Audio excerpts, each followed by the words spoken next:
A Korean Mafia boss destroyed everyone who touched the African girl he loved. The wrong place, the wrong night, the wrong man to witness it. Busan at midnight smelled like salt and money and something older than both. The port district breathed with cargo ships and crane lights and the permanent low hum of industry that never fully slept. Beyond it, the city climbed its hills in tiers. Restaurants stacked on top of bars, stacked on top of clinics, stacked on top of everything else that cities pile on top of each other when they run out of flat ground. And in the middle of all of it, on a Tuesday night in October, a young woman walked the wrong street at the wrong hour and ran directly into something she was never supposed to see. Her name was Zara Mensah, 25 years old, Ghanaian, a graduate student in marine biology at Busan National University. Here on a full scholarship, 14 months into a 2-year research program, studying coral reef recovery patterns in the Korea Strait. She was brilliant, her professors said. She was also perpetually exhausted, perpetually underfunded, and, on this specific Tuesday night, perpetually lost. She had taken a shortcut from the university library that her phone map had recommended with a confidence that turned out to be completely unearned. The shortcut moved through a narrow service road behind a row of restaurants, past a storage facility, and into a lane she did not recognize and her phone signal did not reach. She stopped. She looked at her phone. She looked at the lane. She started walking again because standing still felt worse. That was when she heard it. Voices. Low and tense. Korean she didn't know well enough to follow at speed. And then a sound she didn't need to know Korean to understand. A fist connecting with something. A man's cry, cut short. She froze at the corner. She should have backed away. She knew that. She backed away. But before she could move further, one of the men, 4 of them, she could see now, surrounding a 5th who was on his knees, turned a flashlight in her direction. The beam found her face. Silence. 6 people in a dark lane. 5 Korean men. 1 Ghanaian marine biology student with her laptop bag and a half-eaten granola bar in her coat pocket. The largest of the 4 standing men took a step toward her. "Hey, she's nobody." A voice from the back. Quiet. Controlled. Completely different in register from everything else in that lane. Everyone stopped. The man who had spoken walked forward slowly. He was taller than the others. Dark coat. He moved with the particular economy of someone who never wasted a gesture. Every step placed deliberately, like a man who had learned very early that how you moved told people everything they needed to know about whether to fear you. He looked at Zara. She looked at him. She was frightened. She was not going to pretend otherwise, not even internally, but she was also a woman who had grown up in Accra, who had navigated 4 continents on scholarship money and sheer nerve, and who had long ago learned that the most dangerous thing you could do in a frightening situation was show the fear in a way that invited more of it. She stood straight. She met his eyes. He looked at her for a long moment. "Walk back the way you came," he said, in English, accented but clear. She didn't move immediately. "Now," he said, without raising his voice. She walked. She did not run until she was 3 streets away. She did not look back. But in the 40 seconds she had stood in that lane, she had seen enough. For men surrounding one. Blood on the kneeling man's face. And the man who told her to leave. Something in his eyes that was not cruelty. Something far more complicated than that. She filed this information away in the part of her mind where she kept things she didn't know what to do with yet. As she walked back to her dormitory, and she did not sleep. Jang Hyun-soo. His name was Jang Hyun-soo. In Busan's Underworld, in the networks of fear and respect that organized the city's criminal infrastructure, that name meant something specific. Not the largest operation in Korea, not Seoul-level power, but in Busan, in the port districts, in the shipping networks, in the commercial zones where the line between legal business and illegal leverage had been blurred for 40 years. Jang Hyun-soo was the organizing principal. He was 36 years old. He had built his position through a combination of intelligence, restraint, and a reputation for absolute follow-through that had, over 15 years, made most of his rivals decide that the cost of conflict exceeded the benefit. He did not enjoy violence. This surprised people who had heard his name and built a picture from it. He used it when necessary, with the precision of a man who understood that disproportionate force was its own kind of weakness. It created enemies faster than it eliminated them, and it drew attention that cost more than it was worth. What he enjoyed was order, predictable systems, reliable people, problems that could be solved with information and leverage rather than noise and blood. He had 3 lieutenants he trusted, a lawyer he trusted completely, a doctor on retainer who asked no questions, and an older woman in the Port District named Mrs. Beck who had known him since he was 12 years old and was the only person on earth who occasionally told him he was wrong. He had no one else. He did not permit anyone else. Until the wrong street and the wrong night and the wrong woman who stood in a dark lane and looked him in the eyes without looking away. The second encounter. He found out who she was in 48 hours. Not because she was difficult to find, because he was thorough about everything, and a foreign woman who witnessed something she shouldn't have warranted thoroughness. What the investigation produced was not a threat.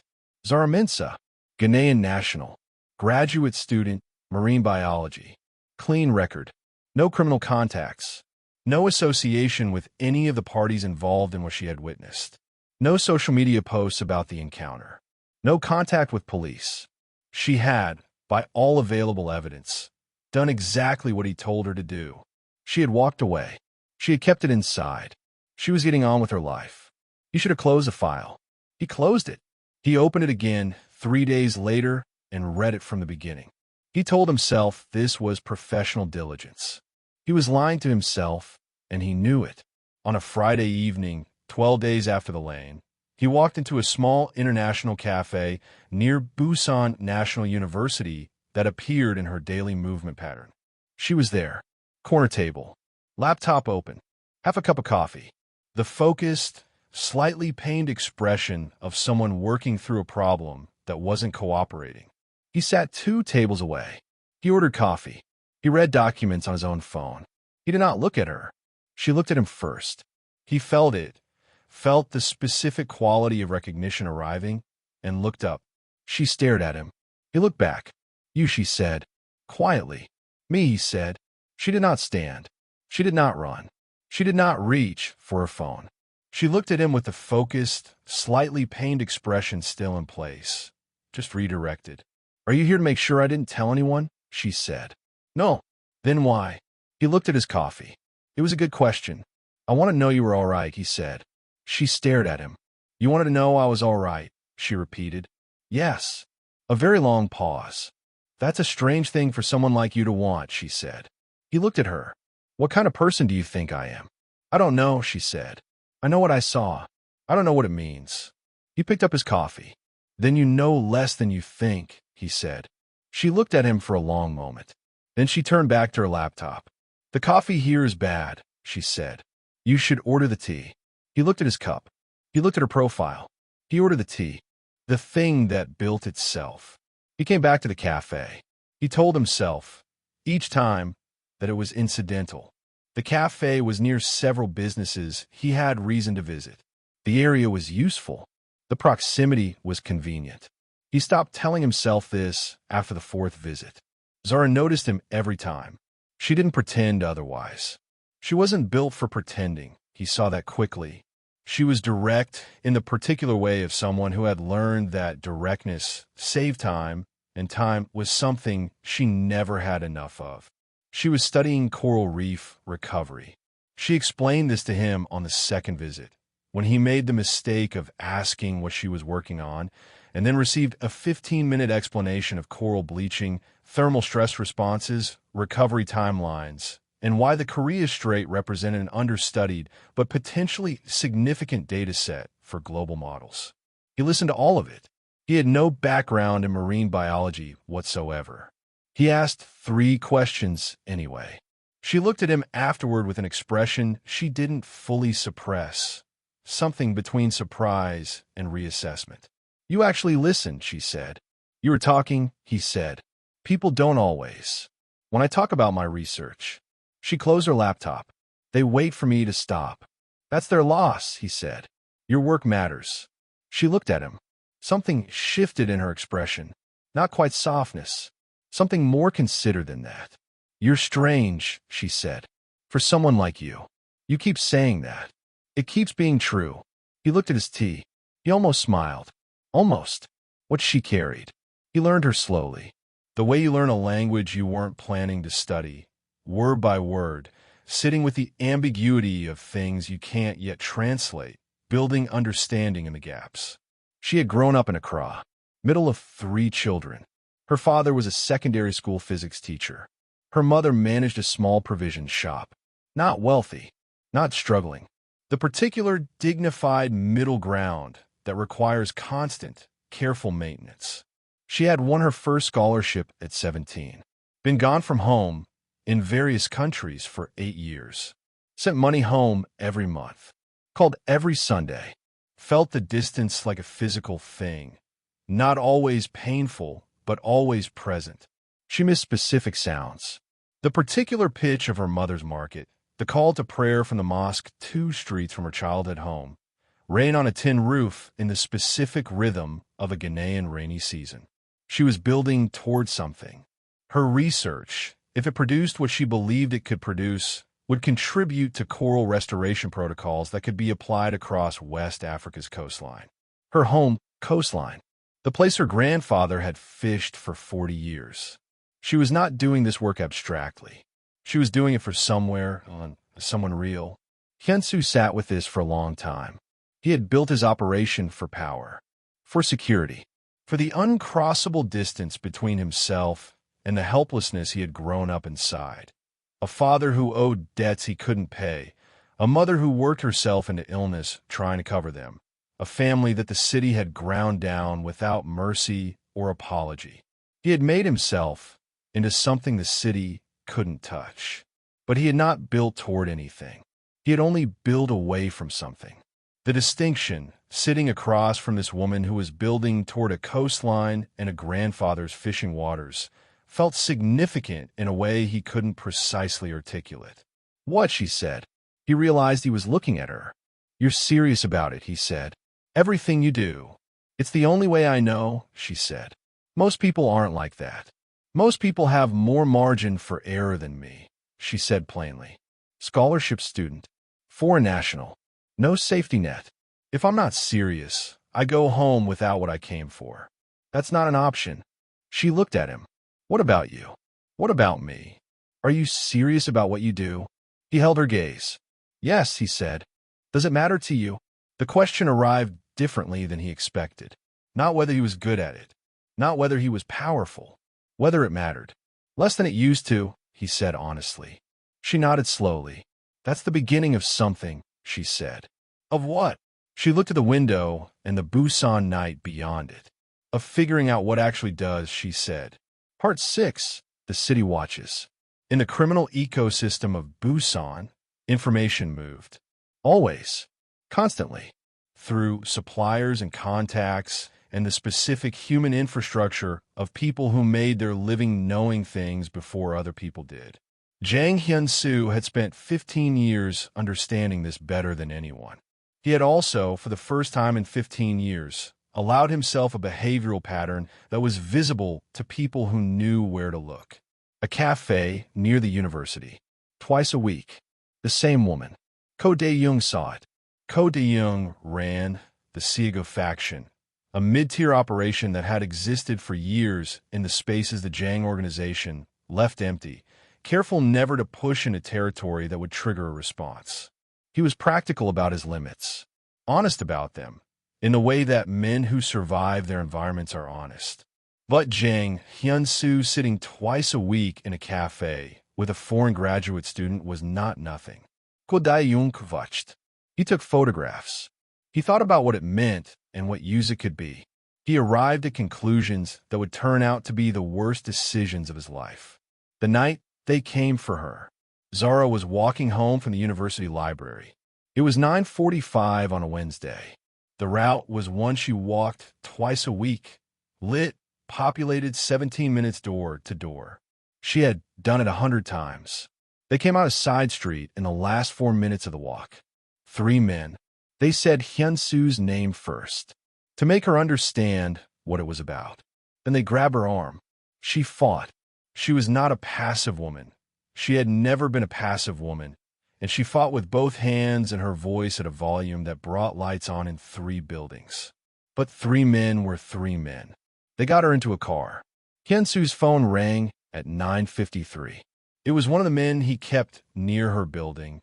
Protection she didn't know about, because he hadn't told her, because he had not yet found the right words for the conversation that would explain why that was necessary. He was going to regret that, but he was already moving. He listened to the report. He heard the street. He heard the direction. He hung up. He did not say anything to the 3 people in the room with him. He simply stood, and everyone in that room, men who had worked for Jang Hyun-soo for years, who understood his silence as the way sailors understood weather, immediately understood that something fundamental had changed in the room's atmosphere. Something that had been cold and controlled was now something else. Something that had been built over 15 years of careful containment was no longer contained. His second lieutenant, a steady man named Oh Tae-gwan, who had seen Hyun-soo operate in every kind of situation this business produced, looked at his boss's face and felt something he had not felt in a long time working for this man. Fear, not of what Hyun-soo would do to them, of what Hyun-soo was about to do to whoever had taken the woman. "Boss, get the cars," Hyun-soo said. His voice sounded exactly the same as always. That was the worst part. What happened after they took her? Ko Dae-young had made a specific calculation. He had not intended to hurt her. He wanted leverage. In exchange, certain territorial concessions, a renegotiation of the arrangement that had kept the Siegu faction in its careful lane for years. He had the woman. Jang Hyun-soo would negotiate. Every man negotiated when the right pressure was applied. This calculation contained an error. Ko Dae-young had built his model of Jang Hyun-soo on 15 years of observed behavior. Controlled, precise, strategic, never disproportionate. What he had not accounted for was that this model had been built on a version of Jang Hyun-soo who had nothing he couldn't afford to lose. That version of Jang Hyun-soo no longer existed. They had her in a warehouse in the Port District. She was not physically hurt. She was furious. She had been speaking to her captors in the careful Korean she had been building for 14 months. Not threatening, not begging, but asking with the particular pointed directness that was simply how she communicated. "What is this about? What do you want? Who gave you this instruction?" Until the men had stopped looking at her, because it was easier than answering. She had also been memorizing the building. Entry points. Sound from outside. The rhythm of her guards' movements. The particular quality of the light through the high windows that suggested the harbor was close and probably west. She was not waiting to be saved. She was gathering information so that when the opportunity came, from any direction, she would know what to do with it. That was who Zara Mensah was. She had been that way since she was 17 years old and standing in a scholarship interview in Accra with 20 hours of preparation behind her and nothing else to fall back on. She had always trusted herself to do what was needed when it was needed. She was trusting that now. At 11:42, the building changed. The guards outside went quiet in a way that was different from ordinary quiet. Then sound she didn't try to identify. Then a door. Then footsteps she knew. She had learned this set of footsteps in a cafe over 6 weeks without meaning to. The door opened. Hyun-soo stood in the light. He looked at her, one long, sweeping look that she understood was checking for damage. And then something moved across his face that she had not seen there before. Something that the controlled precision, usually covering everything, had, in this moment, failed to cover. Relief. Wroth and unguarded. Gone in a second. But she had seen it. "You came," she said. "Yes." His voice was steady. Everything below it was not. She stood up. "Are you hurt?" he said. "No." She picked up her bag. She had not let go of her bag. The men had not thought to take it and walked toward him. "They told me your name. I assumed you'd come." He looked at her. "You assumed," he said. "You walked into a cafe to check if I was all right after one street encounter," she said. "Yes, I assumed." Something shifted in his face. Something that was almost not controlled at all. He reached out and took her arm, not gripping, just touching, just contact, and walked her out of that place. Outside, the port night was cold and sharp with salt air. She stopped and looked up at the sky for a moment. Just breathe. He stood beside her and let her breathe. Ko Dae-young, she said. That was the name they used. Yes. Is he going to be a problem again? Hyun-soo looked toward the harbor. No, he said. Something in the way he said closed the subject completely. She looked at him. He looked at the water. I need to tell you things, he said, about what I am and how this works and what you've been inside of without knowing it. His jaw tightened. I should have told you before. Yes, she said. You should have. He turned to look at her. She looked back. Okay, she said. Tell me now. The truth between them. They sat in his car. Not his penthouse. Not an office. His car, parked at the harbor edge with the port lights reflecting across the water, because it was the only place available at midnight where he could speak and not be anyone's boss or anyone's name for the length of the conversation. He told her everything. Not carefully. Not edited for palatability. Just true. He told her about his father's debts and what happened when the men came to collect them. He told her about being 17 in Busan's port district with nothing and a very specific understanding of what nothing meant and what you had to become to ensure it never meant that again. He told her about 15 years of building something that kept him absolutely safe and absolutely alone. He told her about the night in the lane.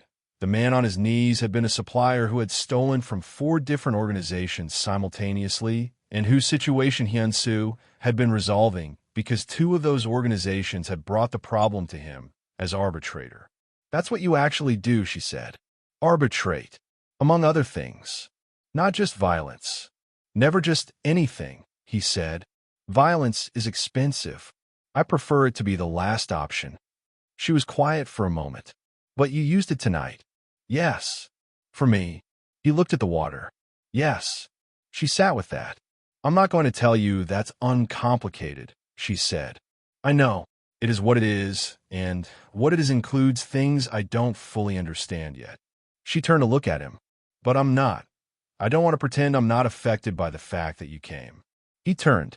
She was looking at him with a direct, unhesitating gaze she brought to everything. No coyness, no performance, just Zara Mensah looking at him and meaning it. I was in that building, she said, and I was gathering data and planning my exit because that's what I do when I'm scared. I work the problem.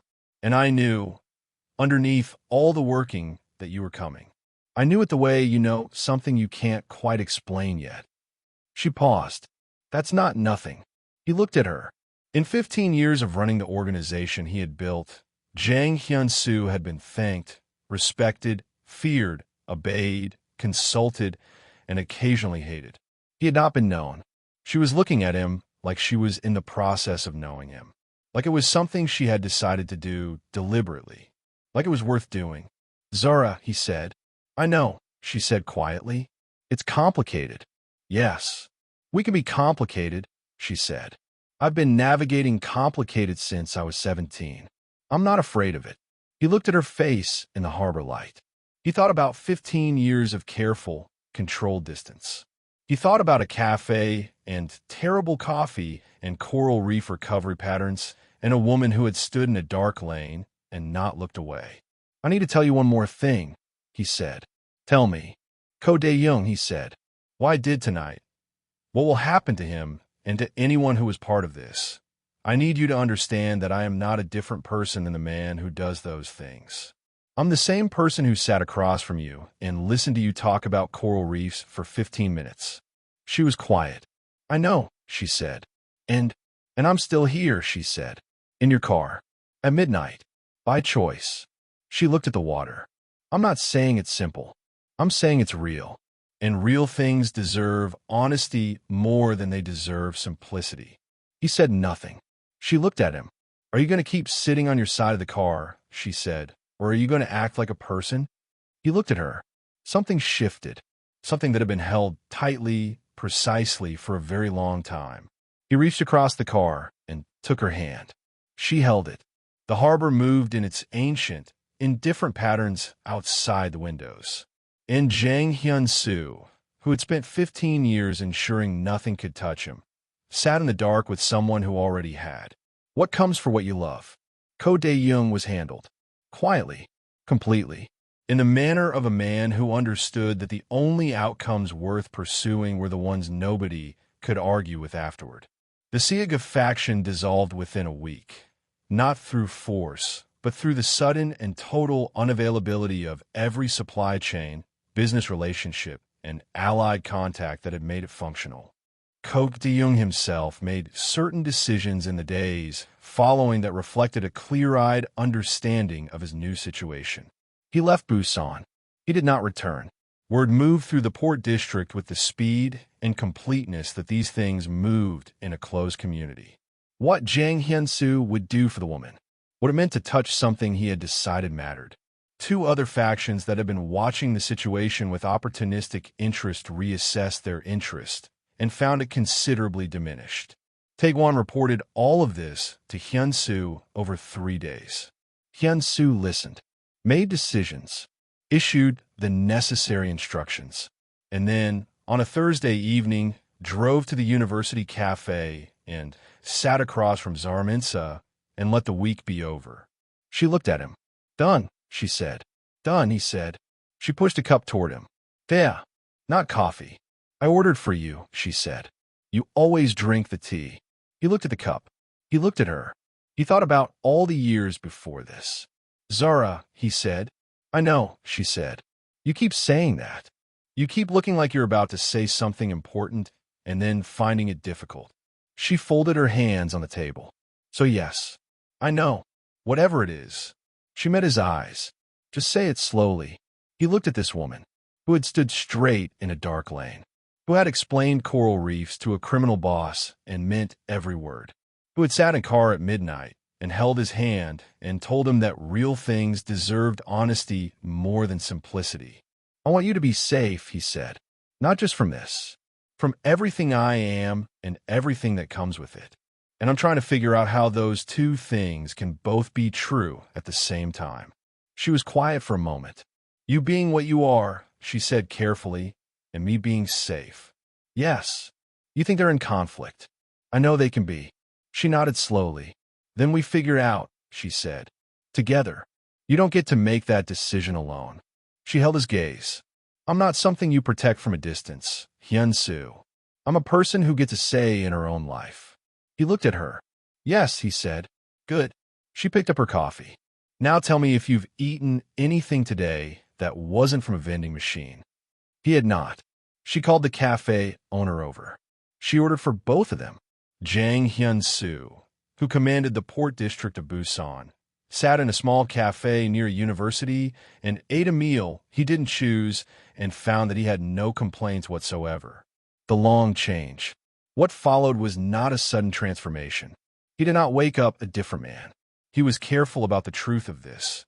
He had seen men who claimed sudden transformation, and it was almost always a performance. People were what they had built themselves into over years. That didn't fully change in a season. What changed was something smaller and more real than transformation. Direction. He had been moving in one direction for 15 years. He began moving in another. The legitimate side of his operation.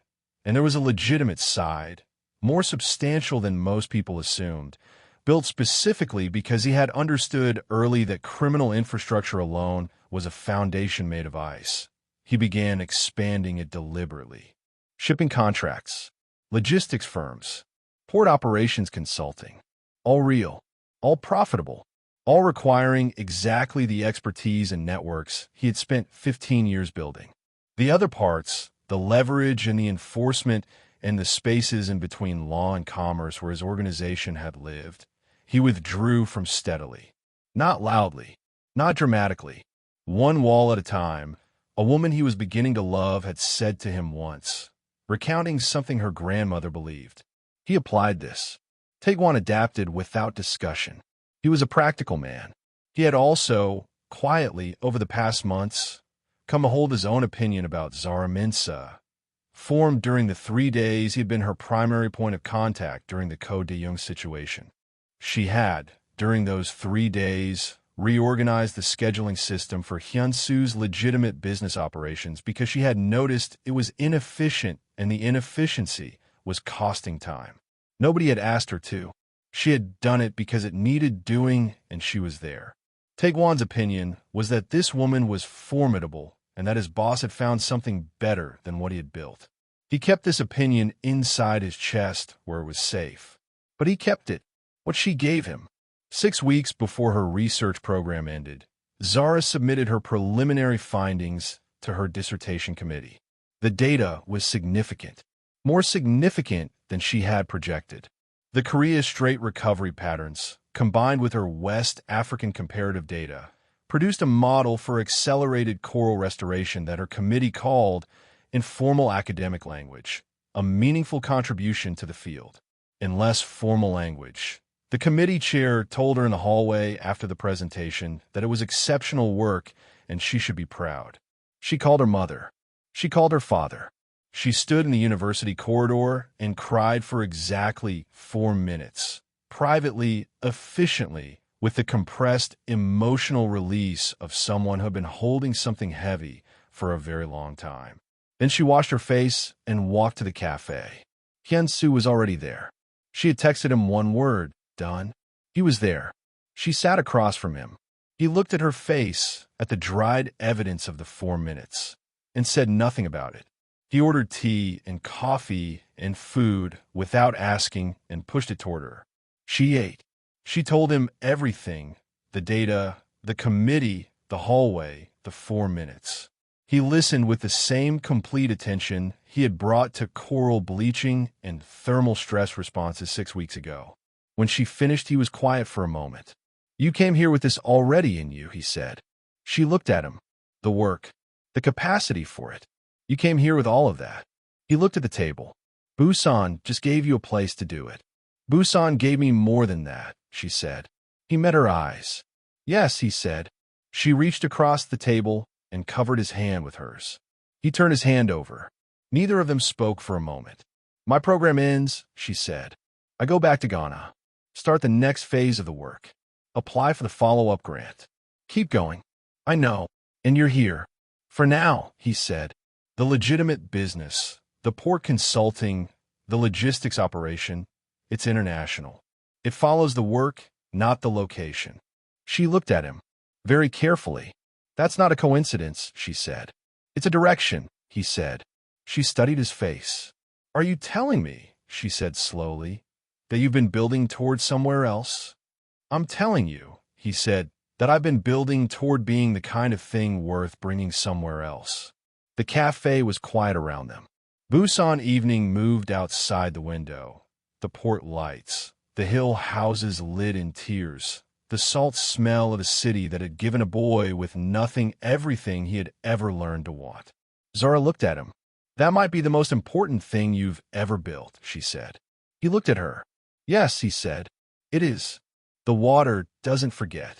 8 months later, a coastline in Ghana. Early morning. The particular morning of a West African coast, thick with the smell of sea and the sound of fishing boats and the light that came sideways and turned everything gold. Zara stood at the water's edge with her field equipment and the focused, slightly pained expression of someone working through a problem that was finally cooperating.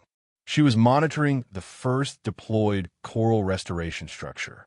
18 months of work, 1 international grant, 2 government partnerships, and the assistance of a logistics network that had proved, when the equipment shipments needed coordination, remarkably efficient. The data was coming in clean. The structure was taking. Below the surface, in water that her grandfather had fished for 40 years, something small and stubborn and alive was deciding to grow again. She heard footsteps behind her on the sand. She didn't turn. She knew the weight of them. How does it look? Hyun-soo said. Good. She didn't look up from her tablet. Better than projected, which means my projections were conservative, which means I need to update the model. That sounds like more work. That's what good data does. She finally looked up. It makes more work. He came to stand beside her, looking at the water. He had been in Ghana for 6 weeks. He had met her parents. He had met her younger siblings. He had sat in her father's small sitting room and answered questions about South Korea and Korean food and his work. The legitimate version. The version he was building the rest of his life toward, with a patience and directness that had made her father a man who trusted slowly, nod in the way he nodded when he had reached a conclusion. Her mother had fed him for 6 weeks. He had not complained about anything she put in front of him. This, her mother said privately, was the mark of a man who understood what it meant to be given something by someone who didn't have to give it. Zara had not told her mother about what Hyun-soo was. Not all of it. Some things were not hers alone to explain. But her mother, who had raised 3 children in Accra and developed instincts that could read a person through 3 layers of practice composure, had looked at Jang Hyun-soo on the second day and said to Zara, in the kitchen, in Shui, "That man has been carrying something for a very long time, and he's learning to put it down." Zara had said, yes. Her mother had said, good. Make sure he puts it all the way down and not just in another room. Zara had said, I'm working on it. Now she stood at the water's edge beside the man who had burned a portion of city to get her back and had then, quietly, rebuilt himself into something worth standing next to. Look, she said. She pointed. Under the surface, barely visible from the shore, the faintest shimmer of color where the restoration structure sat. Coral. New growth. 3 centimeters. Small enough that most people would have needed it pointed out. She didn't need it pointed out. She had been watching for it. Hyun-soo looked. He saw it. He stood with it for a moment.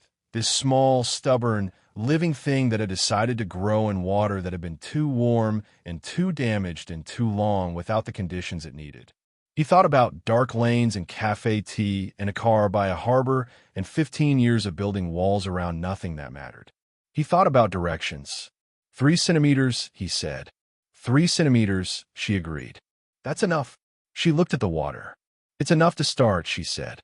Given time and the right conditions, 3 centimeters becomes everything. He looked at her. She was watching the water with the expression she always carried when the work was going well. Focused, lit from inside, entirely present. He had driven across a city in the dark for this woman. He had dismantled a faction. He had changed the direction of his entire life. He would do all of it again without a second's hesitation. Zara, he said. Still watching the water. I love you, he said. She turned. She looked at him, really looked in the direct and complete way. She looked at everything she considered worth looking at. She had known it was coming. She had been waiting for it. She had known it the same way she had known, in a warehouse at midnight, that he was on his way. I know, she said. He raised an eyebrow. I always know, she said. She turned back to the water. He turned back to the water. They stood together in the early light of a Ghanaian morning, watching 3 centimeters of coral decide to become something. Behind them, the coast stretched in both directions. Fishing boats in the distance. Her grandfather's water. Her work. His direction. Their beginning. The ocean didn't care about any of it, of course. The ocean only knew what it had always known. That things that were broken could heal, given time and the right conditions, and that healing was not a dramatic event. It was a slow, daily, stubborn insistence on continuing, 3 centimeters at a time. For more of these stories, subscribe to AfriCore TV. Share, like, and comment. Stay tuned.